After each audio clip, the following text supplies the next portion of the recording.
Ал енді инкрузге клиент болып тіркелетін болсаңыз, өзіңізге қолайлы деген 3 түрлі пакеттің бірін таңдайсыз.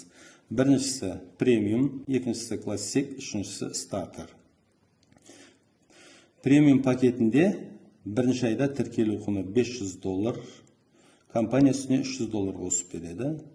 Одан кейінгі ай сайынғы төлеміңіз $250 болады. Компания $250 төлеген сайын сізге $250 үстіне бонус қосып беріп отырады. Классик пакетінде бірінші айда тіркелу құны $200, үстінен $150 қосып береді. Ай сайынғы төлеміңіз $100-дан компания үстіне $100 қосып беріп отырады. Үшінші пакет стартерде $50 мен тіркелесіз, үстіне компания $50 қосып беріп отырады. Ай сайынғы төлеміңіз $50, бірақ компания үстіне ешқандай бонустық балл қосып бермейді. Төлеген $50-ыңыз сол кейде $50 болып түсе береді. Бұл стартер пакетінің бір ерекшелігі, мына екі пакетке қарағанда, 4 ай $50 төлеп, 5 айға келген кезде сіз автоматты түрде классик пакетіне ауысасыз. Сөйтіп, 5 айдан бастап сіз $50 емес, $100 төлейсіз, компания үстіне $100 қосып беріп отырады. Енді осы бонустық балдардан пайдалана отырып, круизге бронь жасап көрейік.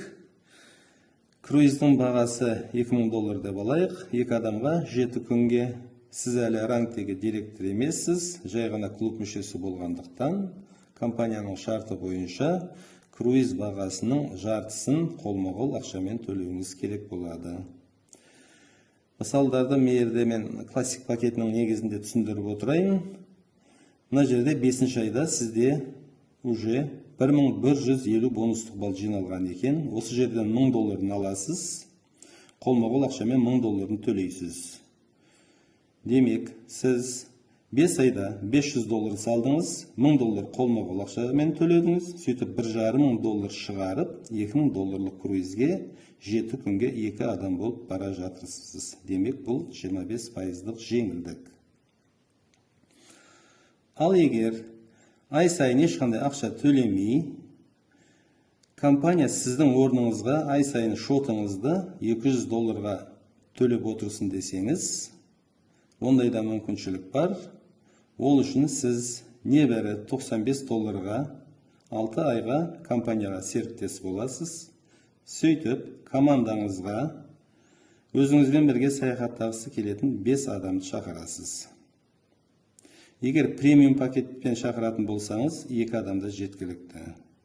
Жалпы алғанда, командаңыздағы бір айдағы товар оборот $500-дан кем болмауы керек. Сол кезде сіз безоплатник статусына ие боласыз дағыны, ай сайын төлейтін $100-дан құтыласыз. Ал компания сіздің орныңызға $200 шотыңызды толтырып отыратын болады. Енді қараңыз, круиздің бағасы $2000. Сіз 5 айда ешқандай ақша салған жоқсыз. 5 айда компания сізге $200-дан $1000 салып берді. Сол $1000-ды аласыз. Қолма-қол өзіңіз қалтаңыздан $1000 ақша шығарасыз. Сөйтіп, мына круизге барып қайтасыз. Қараңыз, сізден бар болғаны шыққаны $1000, ал $1000 да сізге компания берді. Демек, бұл 50% жеңілдік.